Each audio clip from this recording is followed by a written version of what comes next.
Welcome to English learning where language meets wisdom. Namaste, language enthusiasts and seekers of knowledge.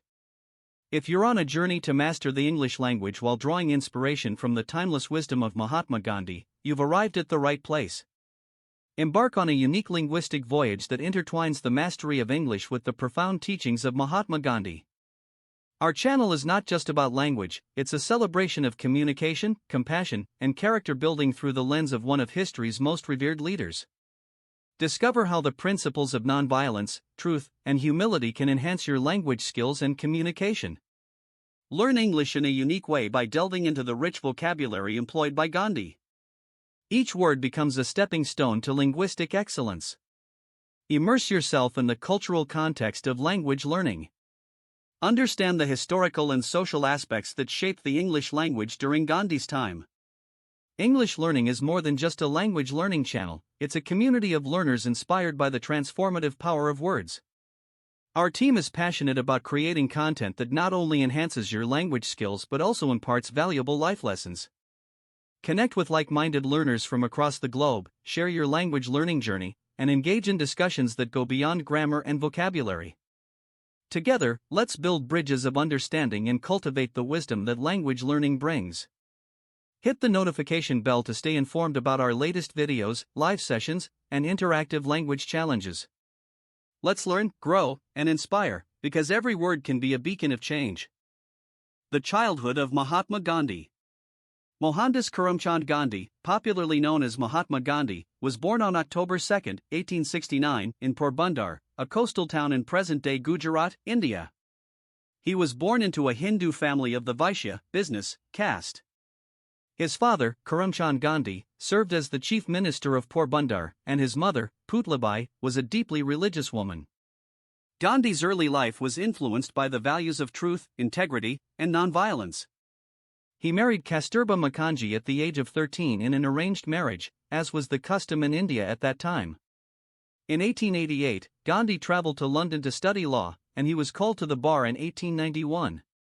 He then moved to South Africa, where he practiced law and became involved in the civil rights struggle against the discrimination faced by the Indian community there. It was in South Africa that Gandhi first began to develop his philosophy of nonviolent resistance, or satyagraha, as a means of social and political change. After spending about 20 years in South Africa, Gandhi returned to India in 1915 and became a leader in the Indian independence movement. He played a crucial role in India's struggle for independence from British colonial rule through nonviolent civil disobedience. Gandhi's philosophy and leadership style earned him the title Mahatma, which means great soul. He advocated for the removal of untouchability, the promotion of religious harmony, and the improvement of the socio-economic conditions of the impoverished. Mahatma Gandhi remains one of the most iconic figures in the history of India and the global struggle for human rights and freedom. He was assassinated on January 30, 1948, in New Delhi, India, but his legacy and principles continue to inspire movements for justice and peace worldwide. Mohandas Karamchand Gandhi's early education took place in his hometown of Porbandar, Gujarat, India. Gandhi began his formal education at the age of 7. He attended a local primary school in Porbandar, where he learned the basics of reading, writing, and arithmetic. His early education was conducted in the Gujarati language. Gandhi's early education was strongly influenced by the cultural and religious values prevalent in his family and community.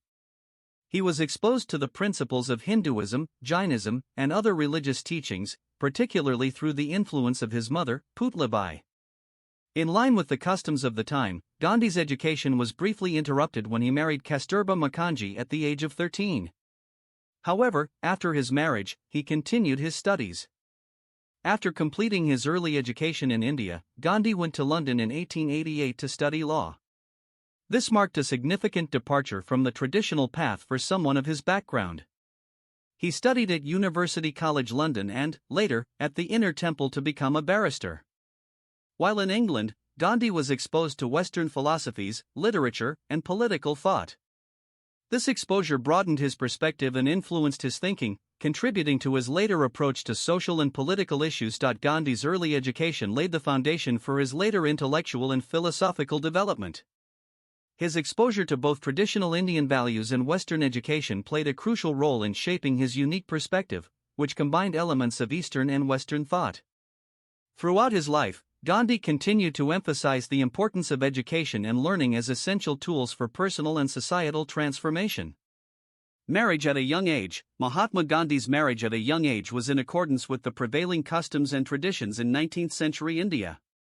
Gandhi was married to Kasturba Mukherjee when he was just 13 years old. Gandhi's marriage to Kasturba was arranged by their respective families, which was a common practice in India during that time.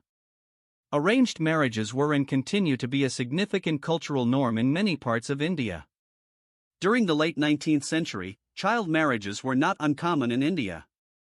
These marriages were often arranged by the parents, and the individuals involved would typically start living together after reaching a suitable age, which could be several years after the actual marriage ceremony. Gandhi and Kasturba lived together and had 4 children, although the early years of their marriage were not without challenges. The couple faced the usual adjustments that come with a marriage at such a young age.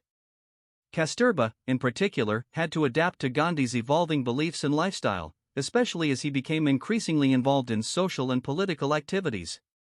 Despite the challenges, Kasturba played a crucial role in Gandhi's life. She supported him in his endeavors, including his social and political work, and shared in his commitment to simple living and principles of truth and nonviolence. Over the years, Gandhi and Kasturba's relationship evolved, and they became partners not only in family life but also in the larger social and political movements that Gandhi led. Kasturba's influence on Gandhi's thinking and her support for his principles were notable aspects of their relationship. It's important to note that while child marriages were accepted in the cultural context of the time, such practices have been widely criticized in modern times due to concerns about the well-being and agency of individuals, especially young girls, involved in such unions. Gandhi himself later became an advocate for social reforms, including the abolition of child marriages and the promotion of women's rights. Journey to England. Mohandas Karamchand Gandhi's journey to England was a significant chapter in his life, and it played a crucial role in shaping his worldview and philosophy. After completing his early education in Porbandar and later in Rajkot, Gandhi expressed a desire to study law. This decision was influenced by his family's background and the prevailing social expectations for someone of his caste. In 1888, at the age of 18, Gandhi left India for England to pursue a degree in law. His decision to study law in England marked a departure from traditional norms, and it reflected his family's aspiration for him to become a successful lawyer. Gandhi faced numerous challenges during his initial days in England. He had to adapt to a new culture, lifestyle, and educational system. Additionally, he struggled with feelings of homesickness and the cultural differences he encountered. Gandhi enrolled at University College London to study law. He pursued a 3-year course and worked diligently to meet the academic requirements. Despite facing financial constraints, he managed to complete his studies. During his time in England, Gandhi was exposed to Western philosophies, literature, and political thought. These influences had a profound impact on his thinking and contributed to the formation of his unique approach to social and political issues. In addition to his academic pursuits, Gandhi used his time in England to explore various cultures and religions. He attended lectures on Christianity, read religious texts from different traditions, and engaged in discussions with people of diverse backgrounds. It was in England that Gandhi deepened his commitment to vegetarianism and adopted a simple lifestyle. These choices were influenced by his philosophical and ethical beliefs, foreshadowing the principles he would later espouse in his advocacy for simple living and nonviolence. After successfully completing his legal studies, Gandhi returned to India in 1891. His experiences in England had a lasting impact on him, influencing his worldview and laying the foundation for his future role as a leader in India's struggle for independence. Gandhi's journey to England marked a crucial period of intellectual and personal development. The exposure to diverse ideas, cultures, and experiences during his time in England significantly contributed to the formation of the principles and philosophies that would guide his life's work. Return to India. Mohandas Karamchand Gandhi's return to India in 1891 marked a pivotal moment in his life and set the stage for his future role as a leader in the Indian independence movement. After studying law at University College London and being called to the bar at the Inner Temple, Gandhi completed his legal education and training in England. Gandhi faced challenges in establishing a successful legal practice upon his return to India.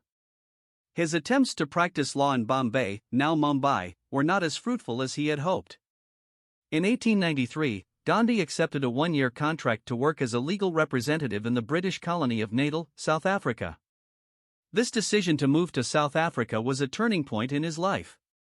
Gandhi's experiences in South Africa exposed him to the harsh realities of racial discrimination and injustice. His advocacy for the rights of the Indian community in South Africa led him to adopt non-violent resistance as a strategy for social and political change.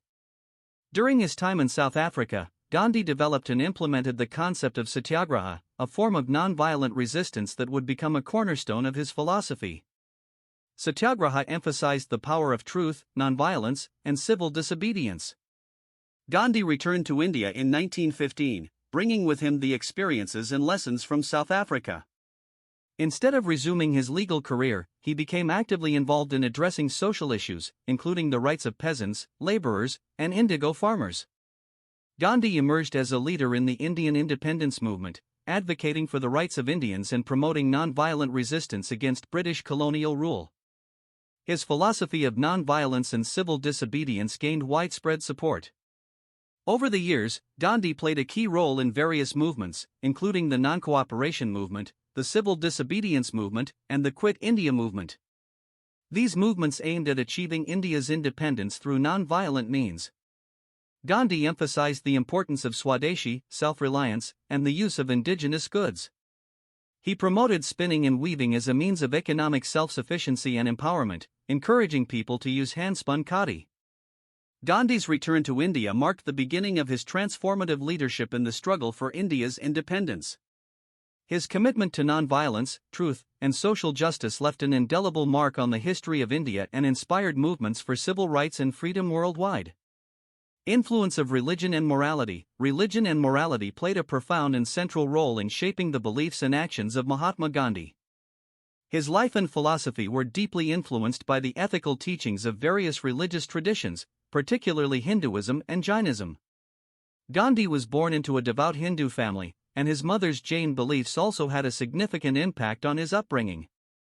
Jainism, with its emphasis on nonviolence, ahimsa, truth, satya, and asceticism, greatly influenced Gandhi's moral outlook. The principle of nonviolence, or ahimsa, was the cornerstone of Gandhi's philosophy. He believed in the inherent worth of every individual and the interconnectedness of all life.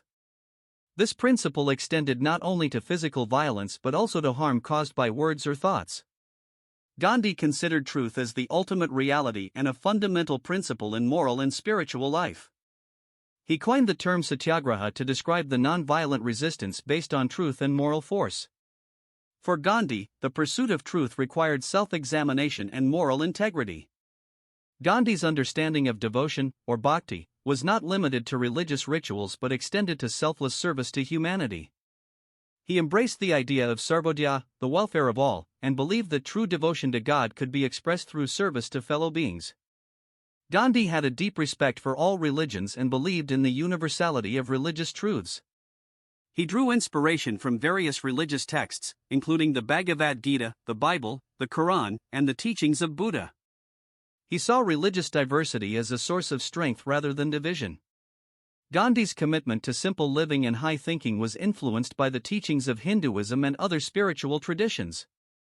He believed that material simplicity was essential for moral and spiritual growth. Gandhi's constructive program aimed at social and economic reform was rooted in moral principles.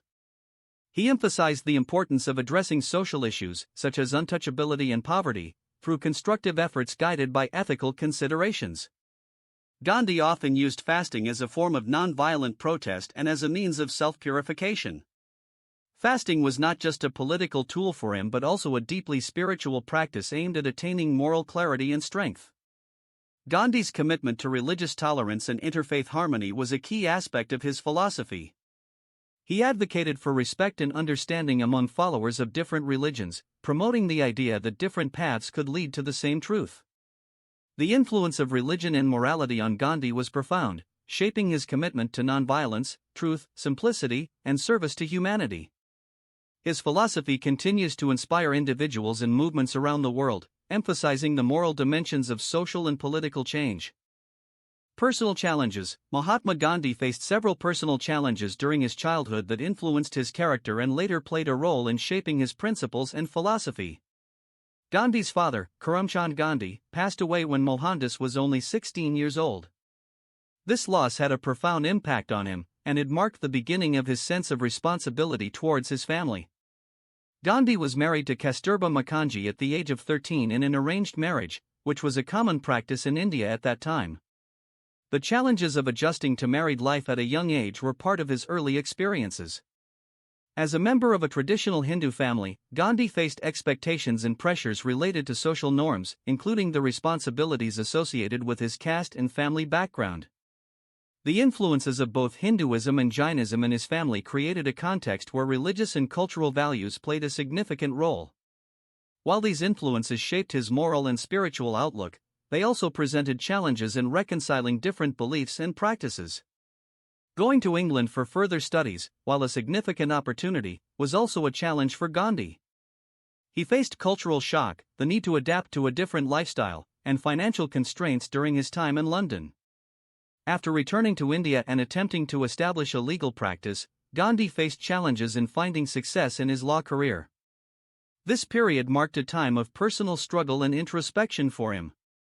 While in South Africa, where he initially went for legal work, Gandhi faced discrimination and racial prejudice. These experiences were pivotal in shaping his commitment to fighting injustice and promoting human rights. Gandhi experienced personal tragedies, including the death of his young daughter in 1900. These events contributed to his evolving understanding of life, suffering, and the pursuit of truth. These challenges, while difficult, contributed to the development of Gandhi's resilience, empathy, and commitment to principles such as truth, nonviolence, and social justice. The difficulties he faced during his formative years influenced his approach to personal and societal issues, shaping the leader he would become in the Indian independence movement. Gandhi's life in South Africa. Mahatma Gandhi's experiences in South Africa, spanning from 1893 to 1914, were transformative and played a crucial role in shaping his philosophy of nonviolent resistance and civil disobedience. Gandhi initially went to South Africa in 1893 to work as a legal representative for an Indian trading company. He intended to stay for a year, but his experiences in the country led to a more extended and influential stay. Gandhi quickly became aware of the intense racial discrimination against Indians in South Africa. He personally experienced racism and was appalled by the injustices faced by the Indian community, including the implementation of discriminatory laws. Gandhi's activism in South Africa began when he decided to resist the newly proposed Asiatic Registration Act, which required all Indians, including women and children, to register and carry passes. This marked the start of his engagement in civil rights issues. The concept of satyagraha, truth force, and nonviolent resistance, which became the cornerstone of Gandhi's philosophy, was developed during his time in South Africa. He organized campaigns of nonviolent resistance against discriminatory laws and policies. Gandhi started a newspaper called Indian Opinion in 1903 to address the concerns of the Indian community and promote his ideas of nonviolent resistance. The newspaper played a significant role in mobilizing public opinion. In 1910, Gandhi established the Tolstoy Farm, a communal settlement based on principles of simple living, sustainability, and nonviolence. The farm served as a practical experiment in applying his philosophical ideas to daily life. Gandhi engaged in negotiations with South African authorities to address the grievances of the Indian community. He participated in several roundtable conferences and reached agreements that aimed at securing rights and protections for Indians. During the Boer War, 1899 to 1902, Gandhi organized the Indian Ambulance Corps, providing medical assistance to the British forces. This was an early example of his commitment to service and nonviolence. Gandhi returned to India in 1914, having spent over 2 decades in South Africa. His experiences in South Africa profoundly influenced his methods of activism and his commitment to nonviolent resistance. Gandhi's time in South Africa served as a crucible for the development of his philosophy and methods of nonviolent protest. The struggles he faced and the victories he achieved in South Africa laid the foundation for his later leadership in India's fight for independence. The principles of satyagraha and nonviolence, forged in the crucible of South African activism, became powerful tools for social and political change in the years to come. First conflict with British authority. Mahatma Gandhi's first notable conflict with British authorities occurred in South Africa, where he had gone to work as a lawyer. The incident that marked his emergence as a political and social activist was related to the proposed Asiatic Registration Act in Natal, South Africa. In 1893, the government of Natal, a British colony in South Africa, proposed the Asiatic Registration Act. This legislation aimed to register and fingerprint all Indians, including women and children, residing in the province. The law was a part of a series of discriminatory measures targeting the Indian community. Gandhi, who had initially arrived in South Africa for legal work, took notice of the unjust and discriminatory nature of the proposed legislation. Recognizing the need for collective action, he decided to lead a campaign against the act. In 1894, Gandhi played a key role in establishing the Natal Indian Congress, NISI, an organization aimed at addressing the grievances of the Indian community in South Africa. The NIC became a platform for collective action and advocacy. Gandhi organized a campaign of nonviolent resistance against the Asiatic Registration Act. He called for a day of prayer and fasting and encouraged the Indian community to defy the law peacefully. In a symbolic act of protest, Gandhi and a group of supporters publicly burned their registration certificates in defiance of the law. This act of civil disobedience was a significant departure from conventional forms of protest. Gandhi's nonviolent resistance and civil disobedience led to his arrest on several occasions. However, he continued to advocate for the rights of Indians and the repeal of discriminatory laws. Gandhi engaged in negotiations with British authorities to address the grievances of the Indian community. Through his efforts, some concessions were achieved, and he secured an agreement with the government, although it did not fully meet the demands of the Indian community. The campaign against the Asiatic Registration Act was a turning point in Gandhi's life. It marked his first significant confrontation with British authorities and showcased the efficacy of nonviolent resistance. His commitment to principles of truth and nonviolence began to crystallize during this period.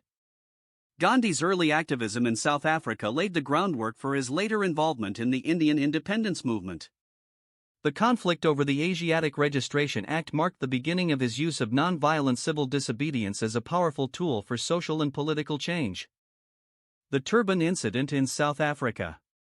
The Turban Incident involving Mahatma Gandhi occurred during his time in South Africa in the early 1900s. This incident is associated with Gandhi's travels on a train in Natal, South Africa, and it played a significant role in shaping his philosophy of nonviolent resistance. South Africa during this period was marked by systemic racial discrimination and segregation. Laws enforced by the British colonial authorities discriminated against the Indian community, imposing restrictions and segregating them from the white population. In 1893, Gandhi was traveling by train in the province of Natal. At the time, he held a first-class ticket, but he was asked to move to the third-class compartment because of his ethnicity. This incident served as an early example of the racial discrimination faced by non-white individuals in South Africa. Initially, Gandhi refused to give up his first-class seat. He argued that he had purchased a valid ticket and should be allowed to travel in the compartment for which he had paid. This defiance against racial segregation marked a significant departure from the prevailing norms. Authorities, enforcing racial segregation policies, were not willing to tolerate Gandhi's refusal to comply. As a result, he was physically removed from the train in Pietermaritzburg, Natal. This incident deeply affected Gandhi, and it served as a catalyst for his commitment to resisting injustice through nonviolent means. Following his ejection from the train, Gandhi spent the night at the Pietermaritzburg railway station. This experience of being subjected to racial discrimination and humiliation left a lasting impression on him. The Turban Incident marked a turning point in Gandhi's life. It fueled his resolve to fight against racial injustice and discrimination. From this point forward, he became increasingly involved in civil rights activism, using nonviolent resistance as a method to challenge unjust laws and policies.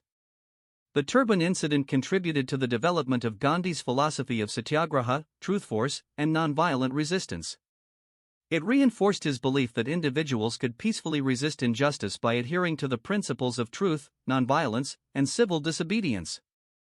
The turban incident in South Africa was instrumental in shaping Gandhi's commitment to social justice and his philosophy of non-violent resistance. It foreshadowed his later efforts in India, where he became a global symbol of peaceful protest and resistance against oppression. The train incident you are referring to is likely the one involving Mahatma Gandhi's experience in South Africa in 1893, often known as the Gandhi train incident. In 1893, Mahatma Gandhi was traveling by train in South Africa. At the time, racial segregation laws were in place, and non-white individuals were often relegated to third-class compartments. Gandhi, who held a first-class ticket, was asked to move to a third-class compartment due to his Indian ethnicity. Gandhi initially refused to comply with the order to move to the third-class compartment. He argued that he had a valid first-class ticket and should be allowed to travel in the compartment for which he had paid. This incident marked an early instance of Gandhi's resistance against racial segregation. Despite Gandhi's protests and insistence on his rights as a paying passenger, he was forcibly removed from the train at the Pietermaritzburg railway station. This act of racial discrimination deeply affected Gandhi and served as a catalyst for his commitment to fighting against injustice through non-violent means. After being ejected from the train, Gandhi spent the night at the Pietermaritzburg railway station. This experience of being subjected to racial discrimination and humiliation left a profound impact on him. The train incident is often described as a moment of inner transformation for Gandhi. It prompted him to reflect on the deep-seated racism and injustice faced by Indians and other non-white individuals. This experience played a significant role in shaping Gandhi's worldview and his subsequent commitment to social justice and non-violent resistance. The train incident in South Africa contributed to the development of Gandhi's philosophy of satyagraha, which emphasized non-violent resistance and civil disobedience as powerful tools for social and political change. It marked the beginning of Gandhi's active involvement in civil rights activism and his dedication to fighting discrimination through peaceful means. The train incident in South Africa was a pivotal moment in Gandhi's life, influencing his principles and strategies in the years to come. It laid the groundwork for his role as a leader in the struggle against injustice and oppression, both in South Africa and later in India. Legalistic fight against anti-Indian bills. Mahatma Gandhi's legalistic fight against anti-Indian legislation in South Africa is a significant chapter in his activism and played a crucial role in shaping his philosophy of non-violent resistance. South Africa, during Gandhi's time there, 1893 to 1914, had implemented various discriminatory laws against the Indian community. These laws imposed restrictions on the movement, residence, and rights of Indians, treating them as second-class citizens. In 1894, Gandhi played a key role in establishing the Natal Indian Congress, NIC, to address the grievances of the Indian community in South Africa. The NIC became a platform for collective action against discriminatory legislation. As a lawyer, Gandhi used legal avenues to challenge unjust laws. He represented the Indian community in various legal battles, filing petitions, and presenting cases against discriminatory legislation in South African courts. Gandhi's legalistic fight was not merely about legal technicalities, it was part of a broader effort to champion civil rights for the Indian community. He argued for the principle of equality before the law and sought to secure basic rights for Indians. Gandhi led campaigns against immigration restrictions that sought to limit the entry of Indians into South Africa. His legal battles focused on challenging laws that imposed harsh conditions on Indian immigrants and subjected them to discriminatory treatment. In 1907, when the government proposed the Asiatic Registration Act, requiring all Indians to register and carry passes, Gandhi launched a campaign of nonviolent resistance. This marked the beginning of his satyagraha movements, emphasizing nonviolent civil disobedience. While engaging in legal battles, Gandhi also participated in negotiations with British authorities to address the grievances of the Indian community. His efforts led to some concessions and agreements, although the outcomes did not fully meet the demands of the Indian community. Gandhi's legal battles in South Africa were formative in the development of his philosophy of satyagraha and nonviolent resistance. Through these struggles, he honed the principles of truth, nonviolence, and civil disobedience that would later define his role in India's independence movement. Gandhi returned to India in 1914, having spent over 2 decades in South Africa. The lessons learned and strategies employed in his legalistic fights against discrimination became foundational to his later activism in India. Gandhi's legalistic fight against anti-Indian legislation in South Africa marked a critical phase in his evolution as a leader and advocate for civil rights. It laid the groundwork for the broader application of non-violent resistance in his later campaigns for justice and independence in India. Gandhi's attitude towards the black population. Mahatma Gandhi's attitudes towards the black population in South Africa have been a subject of historical scrutiny and criticism. While Gandhi was an advocate for the rights of Indians in South Africa and a pioneer of non-violent resistance, his views on race evolved over time, and some of his early statements and actions reflected racial biases. It's important to note that Gandhi's views evolved, and he later became more inclusive and universal in his approach. In his early years in South Africa, Gandhi's views on race were influenced by the prevalent racial hierarchies of the time. He sometimes used language that is now considered derogatory and expressed a belief in the superiority of Indians over black Africans. Gandhi, at times, made a distinction between the Indian community and the black African population. His activism initially focused primarily on the rights of the Indian community in South Africa, and there were instances where he did not actively include or advocate for the rights of black Africans. Gandhi, like many of his contemporaries, was concerned about the social status of Indians within the colonial context. His early efforts were concentrated on addressing the discrimination faced by Indians under British colonial rule. In some of his writings from the early 20th century, Gandhi used derogatory terms to refer to black Africans. These statements have been criticized, and scholars have pointed out the contradictions between his advocacy for Indian rights and his use of language that reflected racial prejudices. Over time, Gandhi's views evolved, and he became more inclusive in his approach. His experiences in South Africa, including witnessing the plight of black Africans and interacting with leaders like John Dubé and John L. Dubé, influenced a shift in his perspective. By the later years of his time in South Africa and especially upon his return to India, Gandhi moved towards a more universalistic philosophy. He began to emphasize the principles of nonviolence, truth, and human equality that transcended racial and cultural boundaries. In India, Gandhi's activism and leadership were more explicitly inclusive.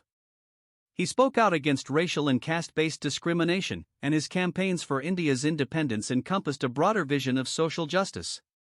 It's important to recognize that Gandhi's views underwent a transformation, and he became an advocate for universal human rights and equality. While acknowledging his contributions to nonviolent resistance, it's also crucial to critically examine his early views on race, recognizing the complexities of his evolving philosophy and the context in which he lived.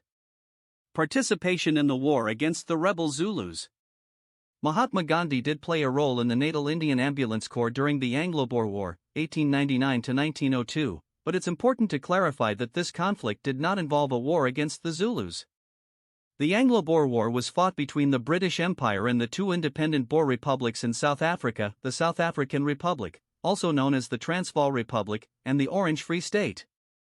In 1899, when the Anglo-Boer War broke out, Gandhi was living in Natal, South Africa. In response to the war, he proposed the formation of the Natal Indian Ambulance Corps to provide medical assistance to the British forces. The Natal Indian Ambulance Corps, led by Gandhi, consisted of volunteers from the Indian community. Their primary role was to serve as stretcher-bearers and provide medical support to wounded soldiers, both British and Boer, during the conflict. Gandhi believed in the principle of duty and felt that, as residents of South Africa, Indians had a duty to participate in efforts to provide humanitarian aid during the war. This decision reflected his commitment to service and his belief in the importance of active engagement in addressing societal issues. Gandhi maintained a commitment to nonviolence even in the context of war. The Natal Indian Ambulance Corps was a non-combatant unit focused on providing medical care rather than engaging in armed conflict. Gandhi's efforts in leading the Natal Indian Ambulance Corps were recognized by the British authorities.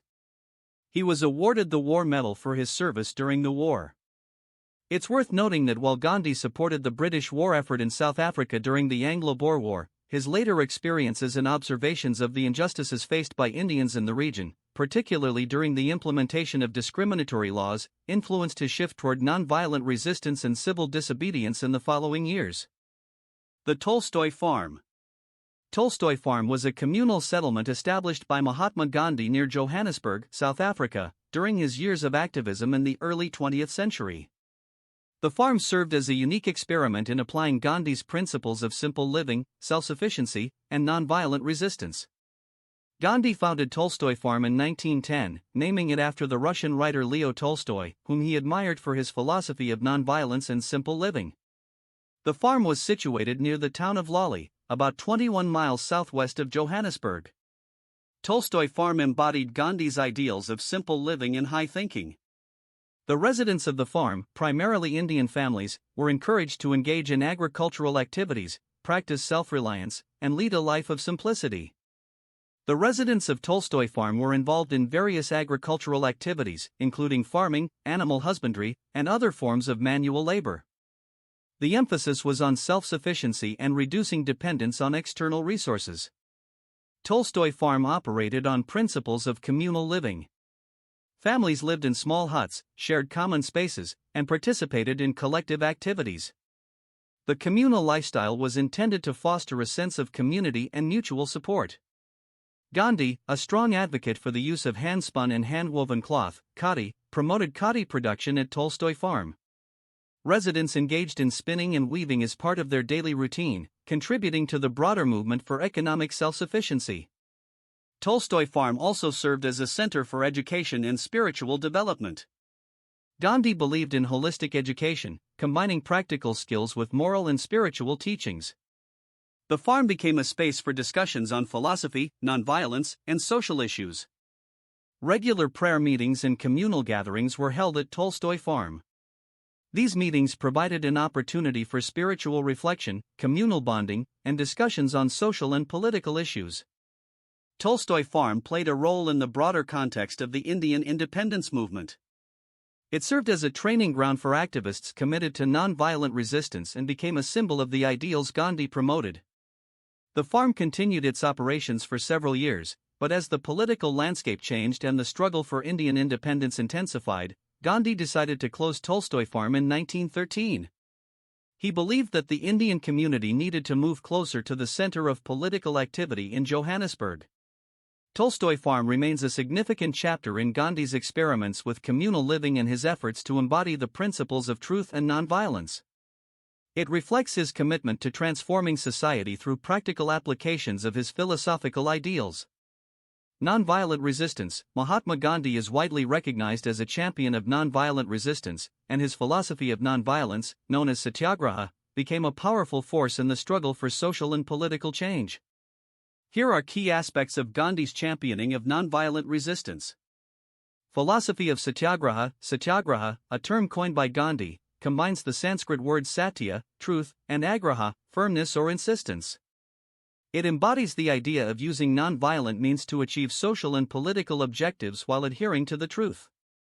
Principles of nonviolence. Gandhi believed in the inherent goodness of human beings and the power of love and nonviolence to transform conflicts. He emphasized that nonviolence is not a sign of weakness but a manifestation of true strength and courage. For Gandhi, the pursuit of truth, satya, was the ultimate goal in life. Nonviolence was intimately linked with truth, and he believed that one could only achieve true nonviolence through a commitment to truthfulness in thought, speech, and action. Gandhi advocated for civil disobedience as a form of nonviolent resistance. He believed that individuals had a moral obligation to disobey unjust laws and policies through peaceful means, accepting the consequences willingly. Gandhi stressed the importance of individual transformation, emphasizing that personal change was a prerequisite for social and political change. He believed that individuals could inspire collective action through their commitment to nonviolence. Central to Gandhi's philosophy was the willingness to endure suffering and make personal sacrifices for the greater good. He often engaged in acts of self-suffering, including fasting, to draw attention to social injustices and prompt change. Alongside protests and resistance, Gandhi developed a constructive program, which focused on building a just and equitable society through positive initiatives. This included efforts in education, economic self-sufficiency, eradication of untouchability, and communal harmony. Gandhi used nonviolent resistance against various forms of injustice, including racial discrimination in South Africa and British colonial rule in India. His campaigns, such as the Salt March and the Quit India movement, showcased the power of nonviolent action in challenging oppressive regimes. Gandhi's philosophy of non-violent resistance had a profound impact globally. Leaders such as Martin Luther King Jr., Nelson Mandela, and Cesar Chavez drew inspiration from Gandhi's principles in their own struggles for civil rights, anti-apartheid, and workers' rights. Gandhi's legacy as a champion of non-violent resistance endures. His teachings continue to influence movements for justice, peace, and human rights worldwide. The principles of Satyagraha remain relevant and serve as a guide for those seeking positive social change without resorting to violence. Gandhi's commitment to non-violent resistance made him a transformative figure in the 20th century, and his influence extends far beyond his role in India's struggle for independence. His principles continue to inspire movements advocating for justice, equality, and peace around the world. Civil Disobedience Movement, 1930 to 1934. The Civil Disobedience Movement was a significant phase in India's struggle for independence, led by Mahatma Gandhi. This movement took place from 1930 to 1934 and was marked by non-violent resistance against British colonial rule. The movement was initiated as a response to the salt tax imposed by the British government, which placed a heavy burden on the common people. Gandhi saw this as an opportunity to mobilize the masses and address broader issues of colonial oppression. The movement began with the famous Salt March, also known as the Dandi March, undertaken by Mahatma Gandhi and a group of followers. The march covered a distance of approximately 240 miles from Sabarmati Ashram to Dandi on the Arabian Sea. The symbolic act of picking up salt from the seashore without paying the tax was a direct challenge to the salt laws.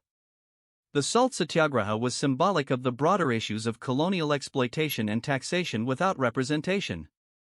It encouraged ordinary people to participate in acts of civil disobedience against unjust laws. Following the Salt March, the civil disobedience movement gained momentum across the country. People began breaking various laws, including the British salt laws, liquor laws, forest laws, and more. There were widespread protests, marches, and non-violent resistance.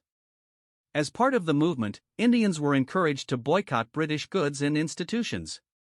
This included the burning of foreign-made cloth and the promotion of handspun khadi as a symbol of self-reliance and economic independence. One of the significant features of the civil disobedience movement was the mass participation of people from different sections of society, including peasants, workers, women, and students. It became a people's movement with a broad base of support.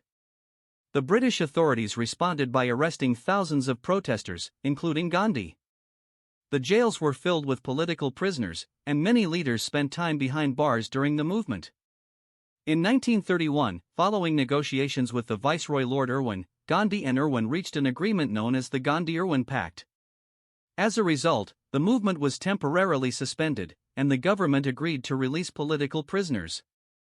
While the civil disobedience movement did not immediately lead to India's independence, it had a profound impact on the political landscape. It demonstrated the power of mass nonviolent action and contributed to the momentum toward self-rule. The movement was officially called off in 1934, but the struggle for independence continued through various phases, ultimately leading to India's independence in 1947. The civil disobedience movement was a critical episode in India's quest for freedom, showcasing the effectiveness of non-violent resistance as a potent tool against colonial rule. It strengthened the resolve of the Indian National Congress and set the stage for subsequent phases of the independence movement. The Salt March, also known as the Dandi March, was a significant event in the Indian independence movement led by Mahatma Gandhi. It took place from March 12 to April 6, 1930, and was a powerful act of non-violent civil disobedience against the British salt monopoly. One of the grievances of the Indian population under British rule was the salt tax, which heavily burdened the common people. The British government held a monopoly on salt production and imposed a tax on its production and sale. Mahatma Gandhi saw the salt laws as a symbol of British exploitation and chose to challenge them as a way to mobilize the masses and address broader issues of colonial oppression. He decided to lead a march to the Arabian Sea to produce salt without paying the tax. The Salt March began on March 12, 1930, from the Sabarmati Ashram in Ahmedabad, Gujarat. Gandhi, along with a group of 78 volunteers, walked for 240 miles to reach the coastal village of Dandi. The primary objective of the march was to produce salt at the seashore, a resource freely available in nature, but subject to a British tax. The act of picking up salt from the seashore without paying the tax was a direct challenge to the salt laws and a symbolic gesture of defiance. The Salt March was a form of non-violent resistance known as satyagraha. Gandhi and his followers remained committed to non-violence, even in the face of potential violence from British authorities. As the march progressed, it gained widespread attention and support from people across India. Thousands joined the march along the way, turning it into a mass movement against British colonial policies. The Salt March attracted international media coverage and drew attention to the injustices of British rule in India. It put pressure on the British government and contributed to the global perception of India's struggle for independence. The Salt March served as a catalyst for the broader civil disobedience movement, which followed. It inspired acts of civil disobedience and non-violent resistance against various British laws and policies. Gandhi and a group of followers reached Dandi on April 6, 1930, and proceeded to make salt. Gandhi's act of breaking the salt laws resulted in his arrest on May 5, 1930. The Salt March is remembered as a defining moment in India's struggle for independence. It demonstrated the power of non-violent resistance and civil disobedience, influencing future movements for justice and civil rights worldwide. The Salt March remains a symbol of the efficacy of non-violent protest and Gandhi's commitment to using peaceful means to challenge oppressive regimes. It played a crucial role in shaping the trajectory of the Indian independence movement. The boycott of British goods. The boycott of British goods was a significant strategy employed during India's struggle for independence, particularly during movements like the Non-Cooperation Movement, 1920 to 1922, and the Civil Disobedience Movement, 1930 to 1934. This boycott was a form of non-violent resistance against British colonial rule and economic exploitation. Here are key details about the boycott of British goods. The boycott of British goods was part of Mahatma Gandhi's broader strategy of non-cooperation with the British colonial administration. It aimed to economically hit the British government and promote self-sufficiency among Indians. During the Non-Cooperation Movement, which was launched in response to the Jallianwala Bagh massacre and the repressive Rowlatt Act, Indians were urged to boycott British goods and institutions. The movement sought to assert Indian self-reliance and protest British injustices. One of the prominent aspects of the boycott was the rejection of imported British cloth. Gandhi, as part of his constructive program, promoted the use of hand-spun and hand-woven cloth, khadi, as a symbol of economic independence. Khadi, the traditional Indian hand-spun and hand-woven cloth, became a powerful symbol of the independence movement. It represented the rejection of British-made cloth and the promotion of a cottage industry that could provide employment to rural communities. The boycott was often accompanied by symbolic acts such as the burning of foreign-made cloth. Public demonstrations and bonfires of British goods were organized to symbolize the rejection of colonial economic exploitation. The boycott of British goods was re-emphasized during the civil disobedience movement. Indians were encouraged to boycott British salt, liquor, and other products, extending the scope of economic non-cooperation. The concept of Swadeshi, meaning of one's own country, was central to the boycott. It encouraged Indians to support locally made goods and products, fostering economic self-sufficiency and reducing dependence on British imports. The boycott had a noticeable impact on the British economy as the demand for British goods in India declined. British industries, particularly textile mills, were affected by the decrease in Indian consumption. The resilience of the movement was demonstrated by the commitment of people across various sections of society to abstain from using British goods. It showcased the unity and determination of Indians in their quest for independence. The boycott of British goods left a lasting legacy. It not only had a tangible impact on the British economy in India but also contributed to the sense of national pride and self-reliance. The use of khadi as a symbol of independence continued even after India gained independence in 1947. The boycott of British goods was an integral part of the larger strategy of non-violent resistance employed by Mahatma Gandhi and the Indian National Congress during the struggle for independence.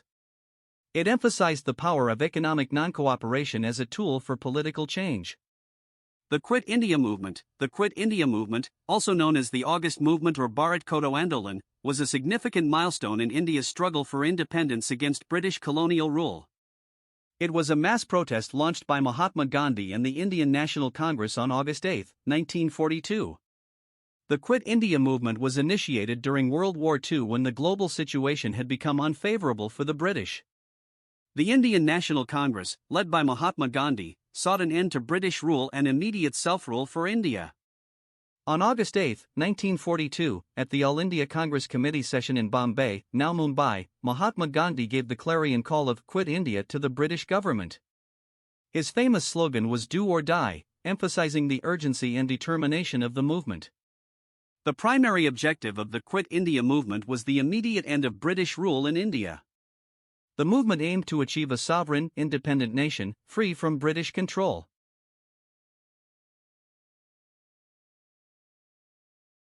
The Quit India movement witnessed mass participation from people across India, transcending social, economic, and regional divides.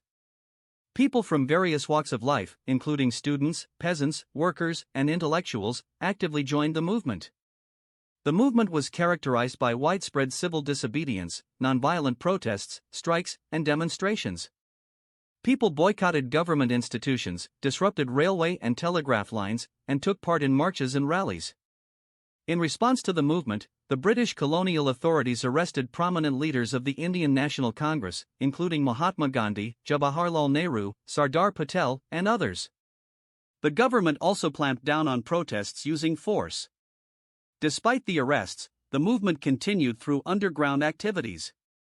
Secret networks and underground organizations operated to keep the momentum alive, disseminating information and coordinating protests. The British government responded with harsh repression, imposing martial law in certain regions. Thousands of activists were arrested, and the authorities sought to suppress the movement through force. The Quit India movement had a profound impact on British policy. It increased the pressure on the British government to address Indian aspirations for self-rule. The movement, combined with global developments during World War II, contributed to a reassessment of British imperial strategies. The Quit India movement played a role in hastening the process of Indian independence. After the war, the Labour government in Britain, under Prime Minister Clement Attlee, recognized the untenability of continued colonial rule, leading to negotiations in India gaining independence in 1947. The Quit India movement remains a significant episode in India's struggle for independence. While it did not immediately lead to India's freedom, it marked a turning point and contributed to the eventual withdrawal of British colonial rule from the Indian subcontinent. Mahatma Gandhi faced imprisonment multiple times during his life as part of his commitment to non-violent resistance and civil disobedience in the pursuit of India's independence. Here are some key instances of Gandhi's imprisonment. Gandhi's first experience of imprisonment occurred in South Africa during his activism against discriminatory laws. He was arrested several times for leading campaigns and protests against injustices faced by the Indian community. Gandhi's involvement in the Champaran Satyagraha, a movement against oppressive indigo planters in Bihar, led to his arrest in 1917. His efforts in Champaran marked one of the early instances of his application of Satyagraha in India. In 1918, Gandhi led the Kheda Satyagraha in Gujarat, protesting against the British government's insistence on collecting land revenue despite crop failure. He was arrested during the course of the campaign. The Rolat Satyagraha was a nationwide protest against the Rolat Act, which allowed for the arrest and detention of individuals without trial. Gandhi was arrested in April 1919 for his involvement in the movement. Gandhi played a central role in the non-cooperation movement, which began in 1920. He urged Indians to boycott British institutions, including schools, and to engage in non-violent resistance. Gandhi was arrested in March 1922, following the Chayuri Chara incident where a protest turned violent. The civil disobedience movement, initiated with the Salt March in 1930, saw Gandhi's arrest in May 1930 after he and his followers reached Dandi and made salt in defiance of British salt laws. Gandhi was released from prison to participate in the Round Table conferences in London to discuss constitutional reforms for India. After the failure of the talks, he returned to India and was arrested again in January 1932 for his continuation of civil disobedience. During World War II, Gandhi launched the individual Satyagraha in 1940 to protest against British involvement in the war without India's consent. He, along with others, was arrested during this period. Gandhi's call for the Quit India movement in 1942 resulted in widespread protests and arrests. He was arrested on August 9, 1942, along with other leaders, and spent nearly 2 years in detention during this period. Gandhi's willingness to face imprisonment was a deliberate strategy to draw attention to the injustices of British rule and to inspire others to participate in the struggle for independence through non-violent means. His time in prison became an integral part of his philosophy of non-violent resistance and a demonstration of his commitment to the principles of truth and justice. The legacy of nonviolent resistance. The legacy of nonviolent resistance, often associated with Mahatma Gandhi, has had a profound and lasting impact on the world. This philosophy, rooted in the principles of nonviolence, civil disobedience, and moral courage, has inspired numerous movements for justice, civil rights, and social change. Here are key aspects of the legacy of nonviolent resistance. Gandhi's philosophy significantly influenced the civil rights movements in the United States. Leaders like Martin Luther King Jr. adopted nonviolent resistance as a key strategy in their fight against racial segregation and discrimination. The civil rights movement in the 1950s and 1960s drew inspiration from Gandhi's principles of nonviolence. Martin Luther King Jr. led successful campaigns using nonviolent tactics, including boycotts, sit-ins, and marches, to challenge racial injustice. The anti-apartheid movement in South Africa, led by figures such as Nelson Mandela, was inspired by the philosophy of nonviolent resistance. While the struggle against apartheid involved armed resistance, Mandela emphasized reconciliation and nonviolence during the transition to majority rule. The People Power movement in the Philippines in 1986 drew on nonviolent resistance to overthrow the authoritarian regime of Ferdinand Marcos. Millions of people participated in peaceful protests, leading to a change in government. The anti-Vietnam War protests in the 1960s and 1970s, especially the work of activists like Martin Luther King Jr., showcased the power of nonviolent resistance in opposing war and advocating for peace. Various movements against nuclear weapons, such as the Campaign for Nuclear Disarmament (CND) in the United Kingdom, adopted nonviolent tactics to raise awareness and advocate for nuclear disarmament. Contemporary environmental movements often incorporate nonviolent resistance as a means to protest against ecological degradation, climate change, and environmental injustice. Peaceful protests, tree hugging, and civil disobedience are examples of nonviolent environmental activism. Nonviolent resistance has been a key strategy in global human rights campaigns. Activists and organizations use peaceful protests, hunger strikes, and other nonviolent means to draw attention to human rights abuses and advocate for justice. Nonviolent resistance remains a central component of global peace movements. People around the world, including peace activists and organizations, use nonviolent tactics to oppose war, conflict, and militarization. The philosophy of nonviolent resistance has become a subject of study in academic and philosophical circles. Scholars explore its ethical foundations, effectiveness, and applications in various historical and contemporary contexts. Mahatma Gandhi's life and philosophy have left an indelible mark on popular culture. Movies, books, and documentaries continue to depict his role in India's independence and his advocacy for nonviolent resistance. The legacy of nonviolent resistance endures as a powerful force for change and justice. Its principles continue to inspire movements and individuals seeking to address social, political, and environmental challenges through peaceful means.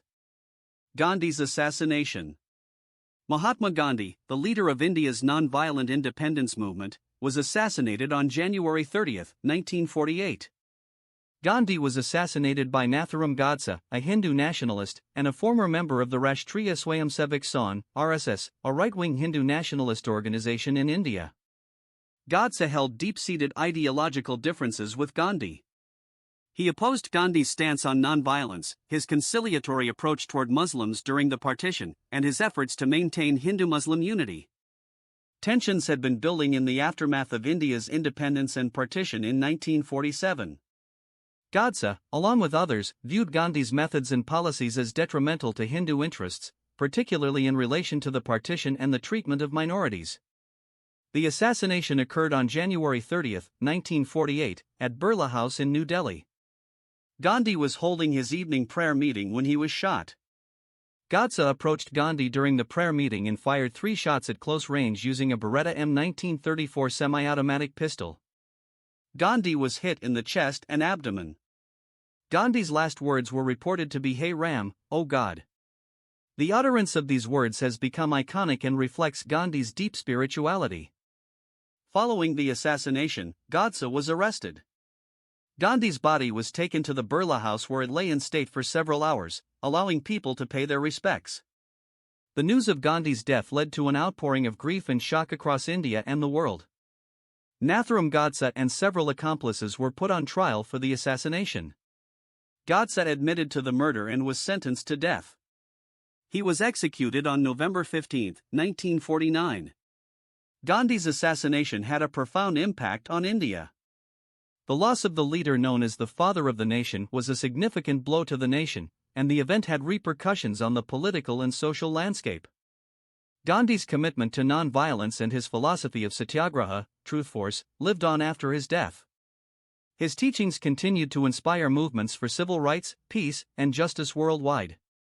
Gandhi's assassination elevated him to the status of a martyr, and his life and ideals became subjects of ongoing ideological debates in India. His death also sparked discussions about the role of violence in political struggles. The assassination of Mahatma Gandhi remains a tragic and pivotal moment in history. Despite his physical absence, Gandhi's teachings and principles continue to influence movements for justice, nonviolence, and human rights globally. Legacy and memorials of Gandhi. The legacy of Mahatma Gandhi is profound and far-reaching, influencing not only the course of India's history but also serving as a source of inspiration for movements and individuals around the world. Gandhi's principles of nonviolence, truth, and justice have left an enduring impact on various spheres. Additionally, several memorials and commemorations stand as tributes to his life and teachings. Gandhi's philosophy of nonviolent resistance, known as satyagraha, continues to inspire movements for civil rights, freedom, and justice globally. Leaders such as Martin Luther King Jr., Nelson Mandela, and Cesar Chavez drew inspiration from Gandhi's principles. Gandhi's emphasis on moral leadership, simplicity, and humility has left a lasting impact. His life serves as a model for leaders who seek to bring about positive change through ethical and selfless leadership. Gandhi was a tireless advocate for social justice, championing the cause of the marginalized, promoting communal harmony, and working towards the eradication of untouchability. His efforts laid the foundation for a more inclusive and just society. The promotion of khadi, hand-spun and hand-woven cloth, and the concept of swadeshi, self-sufficiency, remain part of Gandhi's legacy. These ideas continue to inspire sustainable and locally driven economic initiatives. Gandhi worked towards fostering religious harmony and understanding. His respect for all religions and commitment to interfaith dialogue serve as a guiding light in promoting tolerance and harmony.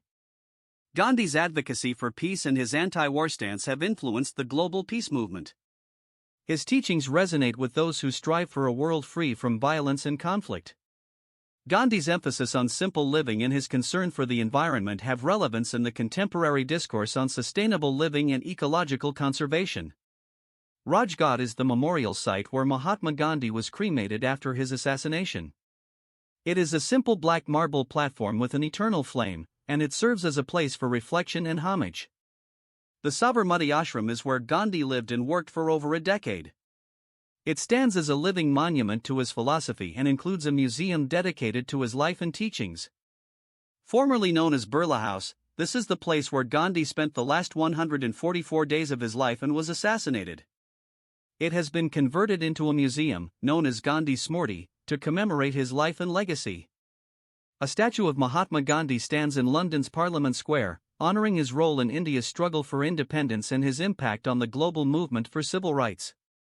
The Dandi March Memorial commemorates the historic Salt March led by Gandhi in 1930. The memorial includes a sculpture and a museum that narrates the events of the march. The Mahatma Gandhi Memorial in Washington, D.C., is a statue honoring Gandhi and his message of nonviolence. It stands as a symbol of friendship between India and the United States. In recognition of Gandhi's birthday on October 2, the United Nations declared it the International Day of Nonviolence. The day is dedicated to promoting nonviolence and commemorating Gandhi's legacy. Mahatma Gandhi's legacy continues to inspire generations, and his teachings remain relevant in addressing contemporary challenges. The memorials dedicated to him serve as reminders of his enduring impact on the quest for justice, peace, and human dignity. Conclusion. As we draw the curtains on our exploration into the life and teachings of Mahatma Gandhi, let us carry with us not just the knowledge of a historical figure but the timeless wisdom that transcends generations. Gandhi's legacy is a beacon guiding us toward a world of compassion, truth, and nonviolence. In our journey through his principles, we've not only uncovered the profound depth of his thoughts but also recognized the universal applicability of his ideals. Whether in the pursuit of language mastery or in the broader context of life, Gandhi's principles serve as pillars of strength, resilience, and purpose. As we step forward, let's embody the essence of Gandhi's teachings. Let our words reflect not just linguistic prowess but also the warmth of empathy. Let our actions resonate with the echo of nonviolence, shaping a world where understanding triumphs over discord. Remember, each word spoken, each idea shared, holds the potential for transformation. Let us be conscious of the impact our words can have, following in the footsteps of a man who believed in the power of dialogue, understanding, and unwavering commitment to truth. Thank you for joining us on this enlightening journey. Subscribe, share your thoughts, and continue exploring the myriad facets of language and life with the spirit of Gandhi as your guide. Until we meet again, let's keep the flame of wisdom alive and illuminate the path toward a brighter, more harmonious world.